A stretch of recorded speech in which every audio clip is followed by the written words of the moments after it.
So you guys are planning on taking a trip to Homer and you're thinking, nah, maybe I'll do a little fishing. Well, you absolutely should. It doesn't matter if you guys are planning to fish from shore or if you've already packed up your kayak and you're dragging that down with you. And this video has you covered. I'm going to be going over exactly what to use and where to go so that you guys can also have a successful fishing trip while visiting the Homer Spit. First things first, fishing setup. Let's go over my favorite surf fishing setup that I have found to be most effective. I'm going to go over step by step on how to make this setup so that you too can be successful while fishing off of the Homer Spit. And to do that, we're going to need to grab a few items from the store. So let's head on over to Walmart and grab this essential tackle. I'll see you guys in the fishing aisle. So I'm here at Walmart and I'm going to grab the gear needed for making this setup. First, what we're going to grab here is some monofilament line for your leader. This is the one that I like to use here by Berkley.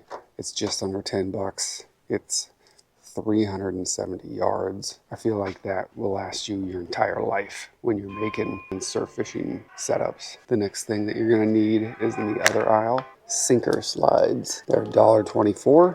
You can get 2 of them. That's not too bad. I'd grab a handful, maybe 46, just in case you break off. The next thing that you're going to need for this setup is barrel swivels. They are $1.47 for a pack of 5. You can go and get the more expensive ones.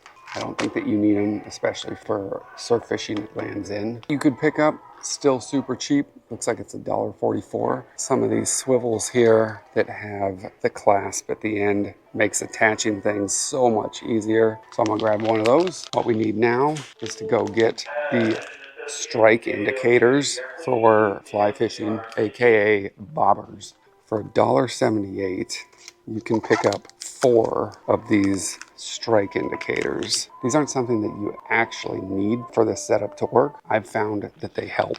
And we'll go into that back at the camper. For weights, unfortunately, it looks like their weight selection isn't that great. You're going to want triangle weights. You're going to want something that digs into the sand. They have none here. Fortunately, I have some of those back at the camper as well. For you guys looking for weights, look on Marketplace. You can get them for a screaming deal on Marketplace. Lead's expensive, at least when you buy it from the store. So the last thing that you're going to need is some good hooks. And this is the one thing that I would not skimp out on. I like these octopus hooks here. That's a massive pack. It's 20 bucks. You can find these for less. I don't know if that's accurate or not. $4.72 for this. They do have options for not getting a Costco size thing of hooks. So I'm gonna pick these up. I'm gonna go pay for all this stuff and I'll see you guys back at the camper to show you how to put this setup together. So we got all the goods now. We got ourselves the fishing hook right there. We have ourselves the indicator right here. We have not 1, but 2 of the swivels that have the little clasps on them. We got 1 of these barrel swivels. And then we have the sinker slider right here. We also have a lot of monofilament line. That is everything you're going to need for one of these surf fishing setups. So let's get right into it. What you do is you get a decent length here. I'd say around 22 inches. More is better. Gives you a little extra leeway when tying your knots. When you find the amount of monofilament line that you want, give it a clip. Guys, I am terrible at knot names, and I'm sorry about that. Please leave them in the comments. If you know what knot I'm tying, let me know. What we're going to do here is we're going to take whatever, this end. We'll go with this end. And we're going to start off by tying just a simple knot here, right? It's going to go and loop right into itself. And it's the most basic knot you know. Once that thing is done, you have a little hole that's left behind. Keep that thing open. You then take and grab 1 of the swivels. Uh-oh, we're losing this bobber. I'm calling it a bobber. You take 1 of the swivels that has the clasp on it. You loop the shorter end of the line through the eye of that swivel, okay?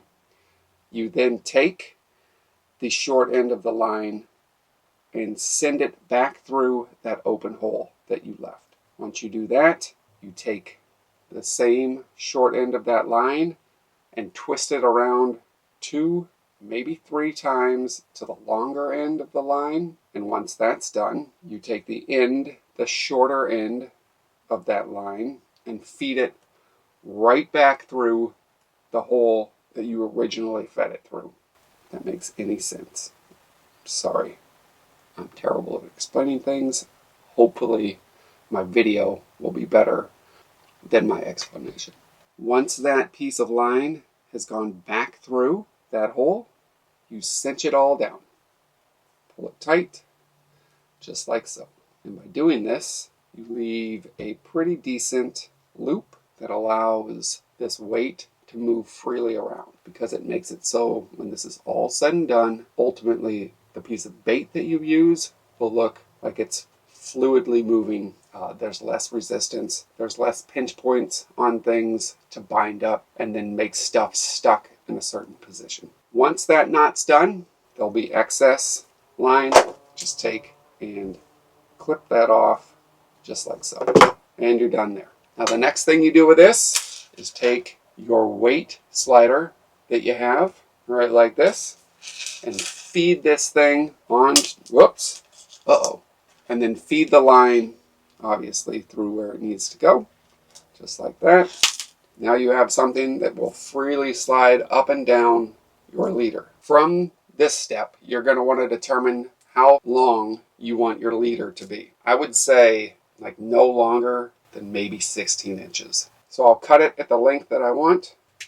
That seems good. Got a little extra slack. That's fine. Now on this side, we're going to use the barrel swivel. Okay? Now for this knot, going to be a little different. I feel like this one's a more commonly known knot. But what you do for this one is you put the line through one of the eyelets. You then twist that line around itself, whatever you want. 3, 4, 5, don't get nuts. You don't need to. Say 5 is enough. But then from that point, you take the end of this line here, right here, and you will feed that back through this existing hole that's left open. Grab the end of the line. Okay. And then take the end of this line and feed it through the new existing hole. So bend it back on itself, and then it'll be facing towards the main line like this. Once you have it like that, take and pull tightly.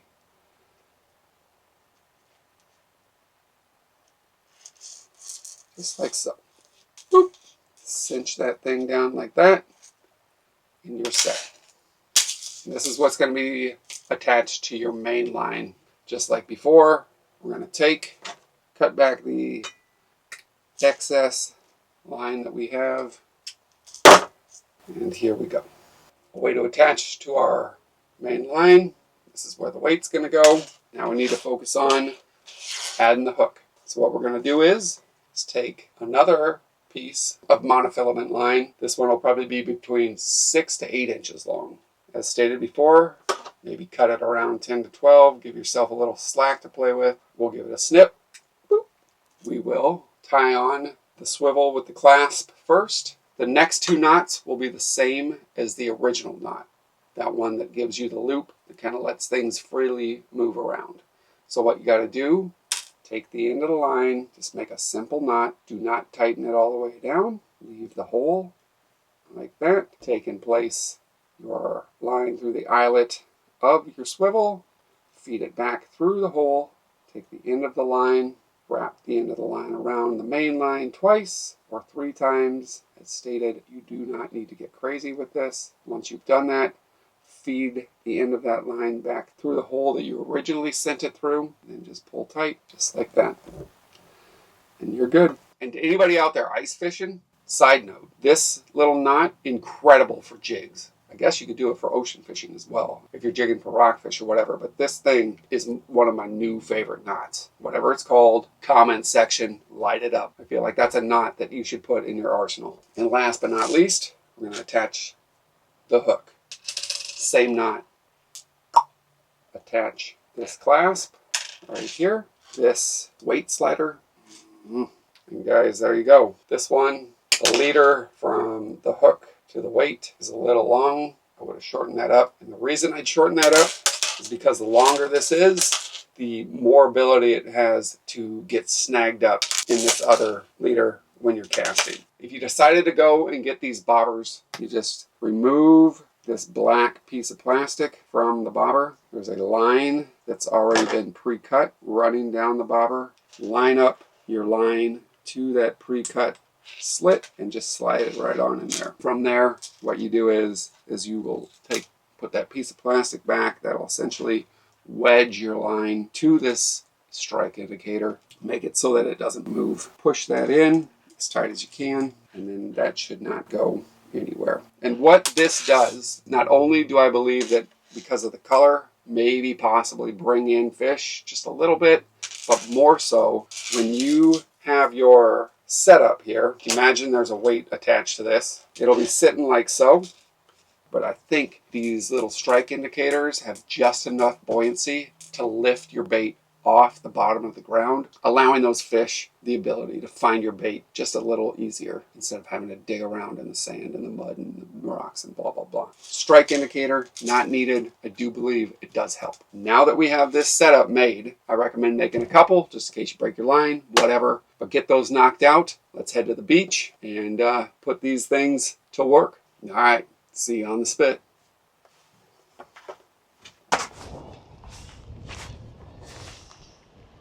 Rain and Homer, they go together like peanut butter and jelly. When you're down here, there's a couple things that you're gonna need. Obviously, you're gonna need a rod. The longer the fishing rod, the better your ability to cast. You can find a pretty decent surf fishing rod on Marketplace, 20 bucks. The one I have, I believe, is around 9.5 feet. Ugly stick, had it for years. You're gonna need a weight. The weight that I'm using might be a little bit overkill, but yesterday the ocean was out of its mind and it was throwing bait around like crazy. So I'm gonna be using an 8-ounce triangle weight to kind of keep that thing A, on the bottom, and B, the ability for me to cast just a little bit farther. As I stated, maybe if you had a 12-foot rod, you wouldn't need so much weight because you could use leverage, but that amount of weight will help me get out farther. Now, you're gonna need bait. The bait that I'm using is both herring and squid. You guys pick your poison. Both work good. Squid will stay on the hook longer. If you guys want to get real fancy, you can add in some scent. I got butt juice. Stuff works pretty good, but it's not needed down here at all. That's for more when I'm out on the kayak. Very simple. I have about 60-pound braided line attached to the leader that I showed you guys how to tie up. So let's get this baited up. We'll send it out there. You have 1, 2, 3 pyramids that essentially are your aiming points. If you can get to the right of this last pyramid in this little area over here, that is the honey hole for what you can pick up. You're gonna find way too many Irish lords. You have the ability to catch flounder, you have the ability to catch pollock, and on the very rare chance, you have the ability to catch small halibut. And you're gonna find those farther out this way. When the tide is low like this, you definitely have a better chance because the shelf that runs right along here, you can see we got boats coming out and they hug this pretty tight, but they're just far enough out because right where they're running, there's a shelf that drops off, and it drops off from about 10 to 12 feet of water, what we're sitting at, to about 50 feet of water right there. And where that drop off is where you're trying to aim your stuff so that you can pick up something a little bit more desirable than an Irish lord. So enough talking, let's get this thing rigged up, show you guys where to cast, how to catch yourself some fish here on the Homer Spit. You get that line nice and tight, just let it sit. Pro tip, take and bring a chair down. Not only can you sit in the thing, but it makes for the perfect rod holder. We're gonna let old hungry fish find that little piece of herring, see what we can pull in.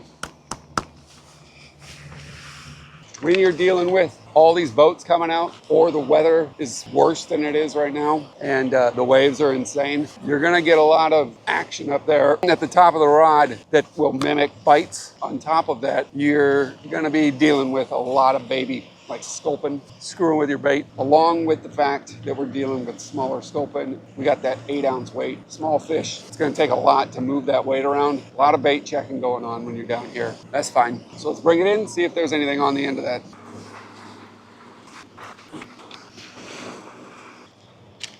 Something took the bait. This is a good example on how herring will come off this hook pretty quickly. There we go, audio. What we got right here is a decent sized flounder that has inhaled this hook. But there you go. Look at that little bugger. So that is one of the species that I was telling you about. Now I personally don't want to keep this fish, but I forgot my pliers along with half of everything else that I own up in the truck. And there is a very nice family to my right that would like to keep this fish. So this guy is going to be somebody's dinner. We're going to get back to trying to catch the other species that are out on the Homer spit. Very thankful for this fish, as is the family next to me. That worked out perfect for everybody except for the fish. But he's gonna make somebody some nice fish tacos. I got my pliers. Turns out sometimes you just need a little bit of a scenery change. Where I was fishing was about 40 yards to my right. Nothing. That was about 25 minutes of fishing. If you guys aren't catching fish in the first 5 to 10 minutes, change something up. Change up your bait, change up your weight, change up your location, something. If you look at the bathymetry of this little coastal line, there's little nooks and crannies that kind of go throughout this entire curve here, starting at those pillars and then working their way out to where these boats are kind of cruising in and out. Just work up and down the shore. You'll find a spot that works for you. As stated, the farther to that way, my left, you go. The deeper it is, the more options you have of catching larger fish, but it also is harder to fish just because the drop off where you got to cast and these boats start cutting way closer to shore. Not only are you catching fish when you're out here, you're also sightseeing. There was an otter that just cruised by eating a starfish. This place is magical. When you get down here, enjoy it. It's a little bit of heaven on earth, at least to me. Let's get this thing baited back up and see what else we can yank out of the water. There we go. Let's see. More flounder. The fact that I haven't caught an Irish lord by now, blowing my mind. Now this probably isn't the smartest move because these guys are sharp right here. And if you watched my last Whittier video, you realize I love sticking myself with these fins. Oh boy, he just stabbed the absolute crap out of my leg. We're gonna deal with that a little bit. That is hurting. Holy smoke. All right, this guy's smaller.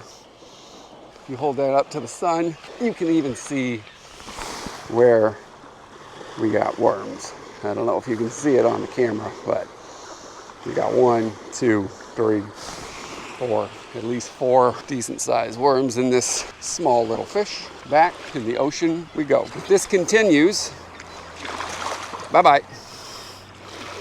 What happened, buddy? There you go. Yep. Go on. Was that a rude awakening to your morning?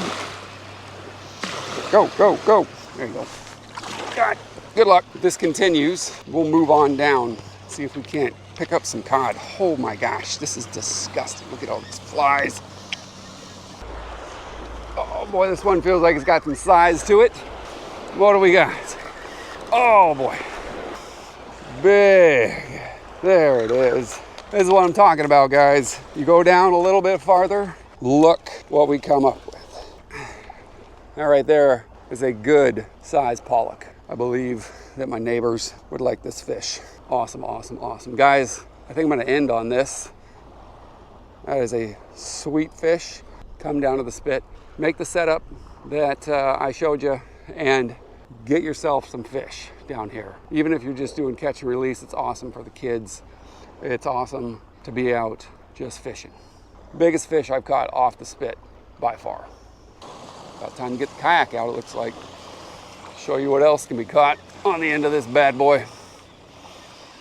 Ooh, Homer Spit is my happy place. Actually, this ocean is my happy place. Most bodies of water, except for bathtubs. All right, we're out, and it's 6 o'clock, which means every charter on this planet is also about to come out, which means I'm about to be in a washing machine full of wakes. The point of what I'm going to show you right now is if you are just sitting here contemplating, hey, I want to try kayak fishing, I have a kayak, I don't want to spend half of my retirement on purchasing a kayak and all this other trash that goes along with it. You can come out here, get away from the crowd. You don't have to go too far, and you'll be into catching fish. The fish you're going to catch, same species. You're going to be getting into Irish lords, pollock, possibly a cod. I know they're more or less the same thing. And flounder. We're what? 3 minutes into this little thing. I'll just show you what I'm talking about here. I have a jig head with a gyro lure super slayer plastic on there. That's it. I'm going to put a little 2-ounce triangle weight on this thing. I'm going to hope that the charters will pump the brakes on coming out here for the next few minutes. If you so wish, you can purchase some sort of scent. I'm a big advocate for scent. Might as well do what you can to up the odds. Know what I mean? As you can see, right behind me is where we were casting. We'll just stick this bad boy down. It's a good example of how quickly this drops off. Now it is low tide, but what? We're sitting at, there we go, just like that. Didn't even get to the bottom. Didn't even get to the bottom. And man, these guys, there's just tons of them.